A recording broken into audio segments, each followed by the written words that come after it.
Hello everyone, Economic Ninja here. Hope you're doing well. Two more events have just happened that are aiding and actually, I believe, accelerating an economic collapse in our country. And when ours goes down, it'll be the rest of the world. However, we are watching Europe very carefully because for the last couple of years, we do know that Europe is going to fall first. We're going to talk about the stock market and we're going to talk about the BRICS nations, another big move that they have just made to rival the US dollar system, and it will absolutely rival this. First story is out of watcher.guru. It's entitled BRICS officially announces financial system similar to SWIFT. It says the BRICS alliance is looking to bypass the Western SWIFT system and replace it with its own financial mechanism. The creation of a new financial messaging system similar to SWIFT will allow BRICS to reshape the global trade landscape. Let me just stop real quick and say, in type 1, if you know this, the SWIFT system is an antiquated text messaging system that goes between bank to bank to say, hey, this account is sending $50,000 over to this account number. That's it. That's all it is. So it's easy to see this system's been in place forever, and this is how our government sanctions other countries. When you hear that famous word in the media, they don't tell you what it is. All we do is we just stop banks and governments from being able to move money from bank to bank, from government to government, and that's how we control them, okay? So for the SWIFT system to be taken over, all you have to do is make it a little faster, a little cheaper, and promise, we know how that works, but promise other countries that are wanting to or thinking about adopting it, you're not going to sanction them. You're not going to use it as a financial weapon of mass destruction like the United States has done to so many other countries. Type 2 if you agree with that. So this moving on, the majority of cross-border transactions are now settled using SWIFT, and cutting ties with the system provides leverage to the 9-member alliance. BRICS can create a new payment system without incorporating the US dollar for transactions. This would have, and it is already starting to have massive implications or take away the strength of the US dollar. Now, they go on to say, and this is out of the BRICS official X site, and if you want to follow me on X, it's at Economy Ninja or at Economic Ninja. I've got two accounts. Also, I'm going to put a link down to my free newsletter because that is where all of the companies that I use, the verified links are either in the description of these videos or things that I cannot share are shared through that newsletter. It's free to sign up, and in case something ever happens to me, then I can find everyone. But this is from the official X profile for BRICS News. Just in, Russia says the creation of a financial system similar to SWIFT will help create a new economic reality for BRICS countries. Well, it says right here that Russia confirmed that the BRICS alliance plans to build a new payment system similar to SWIFT. Now, just so you know, they've been already working on it. Russia and China, back in 2016 to 2019, were working on a system called SIPS.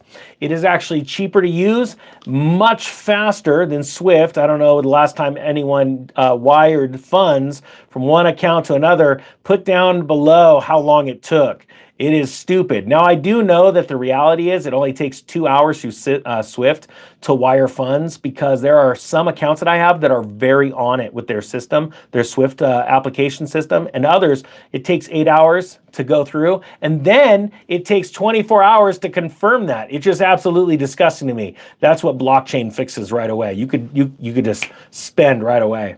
But anyway, it says here, the financial agenda of BRICS has a main initiative for building a new economic reality that solves both major tasks, creating our own financial messaging system for the BRICS countries, similar to SWIFT, based on state-owned banks capable of clearing settlements of counterparties from the BRICS countries and the related role of the same bank, said Deputy Chairman of the Russian State Duma, Alexander Bavakov. Says the ambassador said that creating an alternative to SWIFT is necessary for BRICS to push the de-dollarization ahead. I believe, honestly, that what BRICS are going to use is the SIPS system.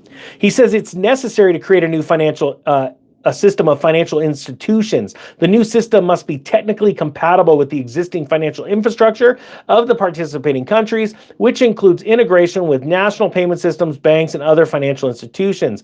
At the same time, the system must ensure a high level of security and data protection to prevent cyber attacks and unauthorized access to financial information. Now, if you didn't think that was bad enough, let's dive into some worse news, well, shall we? Now, this is something we've been talking about for a while. The story's out of Zero Hedge, and it's entitled 2 trillion and counting. The mega cap meltdown continues. Now, we've been talking about this for a little while, being that there's just a handful of stocks, the FANG stocks, NVIDIA, and a handful of others that are holding up all of the stock market, all of it. And we haven't seen this since the dot-com bubble. And it doesn't take much of a stock market meltdown to get people scared, because most people's wealth is tied up either in their home, number one, on a volume basis, and number two, the amount of people that have money in the stock market is actually more than homeowners. And so that's number two, the wealth effect, right? And if you take the wealth effect and snap it, just like housing prices going down right now, the Federal Reserve changing data because they don't want you panicking before an election. They want you to elect a puppet, not a self-made person, just a puppet. Here, just real quick, let's do a little vote. Type puppet if you're voting for the puppet. I'm just because we don't know. I don't think it's going to be the lady that they're pushing right now. I think it's not going to be. It's going to be someone else, but it will be a puppet. And then type Trump if you're going to vote for Trump. I just want to see how many people are going to be voting for, whoever. It's a little thing. So let's dive in here. Since the peaking on July 10th, the market cap of the Magnificent Seven stocks has dropped a mind-numbing $2 trillion. 2 trillion. Check it out right here. Look at this fancy chart. Everything's, here, it's like the Lego song here, stand by, Ninja. This chart starts in June of 2023, and it's like, everything is awesome, everything is so cool, till you're part of a blip. And that's it, right? And everyone's like, nah, Ninja, you're taking things too serious. I mean, it's just going to go, that is just like that, and it's going to go up even more. Well, I don't know. See, the thing is it's all over the mainstream news, and technically, if you look at the stock market chart from 2008, it really started to take a nice little header in July of 2008. That's right. If you look at the price of gold and the price of the Dow in July of 2008, you'll be pretty impressed with what the charts were doing, because they were moving towards the fall, and the fall always has some type of fall. That's why they call it the fall. The leaves are on the tree until they fall, and that means bad things, right? So we've been seeing some pretty epic moves, right? It says as another week goes by, the third in a row, with small caps dramatically outperforming the NASDAQ. Small caps are up 3%, NASDAQ down 3%. The Dow ended a week green, but S&P red, but closed above the 500-day moving average. It says here, that has crashed NASDAQ back into normal range with the Russell for the last year. And the biggest 3-week underperformance of the NASDAQ versus small caps since the very peak of the dot-com bubble. Now, check out this magnificent chart.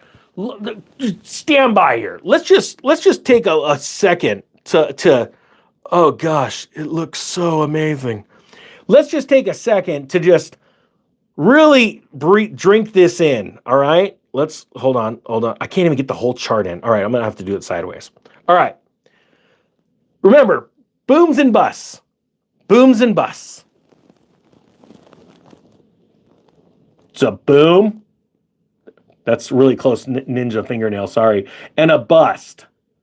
Now look at where we are now.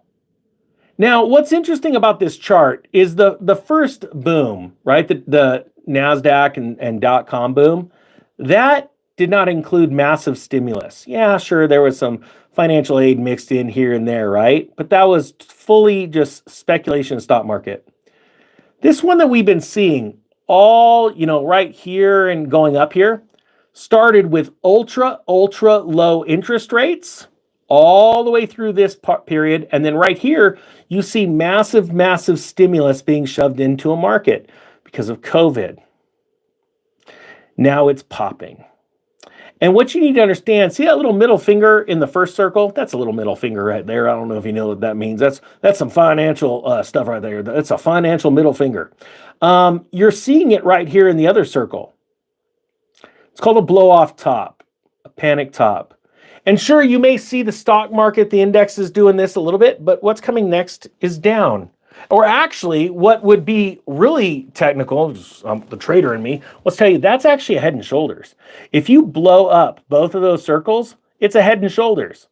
It's just during extreme blow off top, the head is really narrow, like a cone head, like Dan Aykroyd in the 1980s. Type 5 if you know what movie that is, or a quote. I dare you to come up with a quote from that movie. But anyway, it's middle finger or a head and shoulders. And we all know that when a head and shoulders completes, it's like 82 or 83% of the time, it blows down every time. And that's what happens. And so what we need to be doing is identifying these things and be ready for a collapse. Now, it says here, treasuries have been broadly bid the last 2 days, with the long end lagging as the short end yields tumbled. This drove the yield curve, the 2s and the 30s, to disinvert most since July of 2022. Rate cut expectations rose modestly on the week. And why? It's because things are going bad. They're going bad. And yes, they're going to lower rates so that you can vote for a puppet. Did anyone vote for the puppet? I was reading the news. I couldn't tell. Let's just throw this out there. Type 10 if you agree that the lady, K-pop, because we can't say the other one, because the video will be taken down. We can't talk about zoo animals that are from the desert with humps on them. It's K-pop. K-pop, I do not believe will actually be... it won't be on the ballot. I just got a weird feeling. Type 10 if you agree with that. Like, there's someone else. Go ahead and put down below who you think is going to take K-pop's spot. Now, gold ended weekly slightly lower, bouncing back today. And crypto markets were mixed this week, with Bitcoin bouncing back strongly today, back up over 68K. Hey, my trading account's still in cash. Yep, I could have made an extra 6%.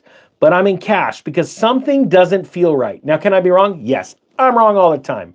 But all I want is really good entry points, and I just don't feel like right now, to me, is a good entry point.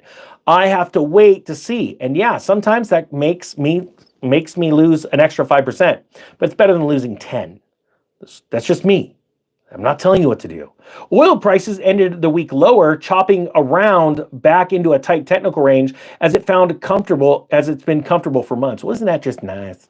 One candidate says they're going to pump oil like crazy. The other candidate's not going to do that. They're going to be too busy taking away your rights. Well, type 11 if you agree with that. And on that note, I hope you have an awesome day. If you don't mind, sign up for the free newsletter, because you never know what's going to happen, because the ninja can't keep his mouth closed and doesn't like sitting on a fence like a bunch of other crappy cowards out there on social media making $10 million a year. Ugh. Hope you have a great day. If you like the news from a normal guy, except with really weird hair, I'm the Economic Ninja. Hit the subscribe button and the thumbs up button. Then that is a shameless plug. The ninja is out.